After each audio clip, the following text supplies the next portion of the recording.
What's up, guys? It's RMore98 here with another edition of the news. Here are some of your top stories for today, March 2nd, 2017. Coming from BGR is news on the newly revived Nokia 3310. You know, that phone that was indestructible back in the day?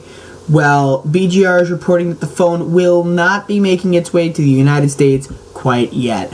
As of right now, the phone will not work on US networks. Even though the new 3310 only needs 2G to make phone calls, which is still the standard even today with our current smartphones, the 3310 only supports the 900 megahertz frequency, which isn't what US carriers operate at. In order for the phone to work with AT&T, the 3310 would need to support both the 850 MHz and the 1900 MHz frequencies to be functional as a phone. HMD Global, the company producing the phones under the Nokia branding, stated that they have been in talks with the US carriers for a local launch. HMD Global head of marketing, Patrick Mercanton, told CNET, "It's not that we're not launching in the US, it's that the US takes a little bit longer to ramp up." HMD did not state how long it will be until the 3310 will make its way into the United States, but they did state that they are looking for a global launch of all of their phones, including the 3310. Honestly, I don't see why anyone would need a phone like that in the US today anyways, but that's just me, so I'll keep you updated on how that goes. Also, coming from PCWorld is the review of AMD's newest CPU, the AMD Ryzen CPU, which is offered in 8-core variants. The highest end version only costing $499. Yes, you heard that right. It not only delivers the goods, but it also costs just half of what it would cost to buy the Intel equivalent i7-6900K. In the Cinebench multi-core performance benchmarks, the top tier 1800X beat out the 6900K i7 with scores of 1606 for the 1800X and 1545 for the 6900K respectively.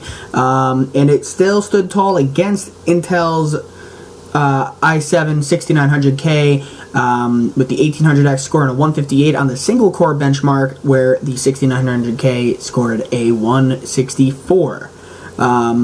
This processor really does sell itself in the fact that for the same price as going out and getting an Intel Core i7-6900K, you can score yourself a Ryzen 1800X and a GeForce GTX 1080 graphics card for the same price. So if you're in the market for computer parts, I definitely take a look at what AMD is offering, especially if you're on a budget and can only, accumulate $500 or $600 for a computer build. Coming in from PCMag, Gmail just increased its attachment size limit to 50 megabytes. In this day and age, it's not uncommon for you to have to download something that's, a couple hundred megabytes or even a gigabyte in size.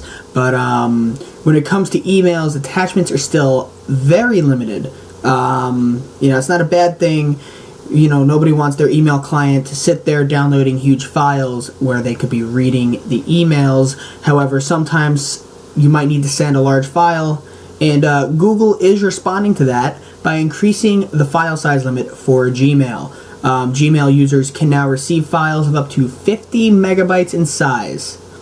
However, if you're going to attach a file directly in Gmail, it's still limited to just 25 megabytes. It shouldn't be a problem, as Google does offer to store larger files on Google Drive and send a link in the email instead. And this is how most large files should be sent through email in today's day and age with the rise of cloud storage. However, relying on a file storage and download service means that emails can stay small and users can choose when it's convenient to download the attachments they need. Google revealed the size increase yesterday and should have it rolled out to all Gmail accounts before the end of this week. What you may not be aware of is the fact that Google actually limits how many emails a user can receive every day to keep their systems healthy and your accounts safe. Each account can receive a maximum of 86,400 emails in one day, which, if you're receiving that many emails, you really should be on your own email server. You shouldn't be on a service like Gmail. You should have your own server. So if you're receiving that many, try cutting down the junk mail.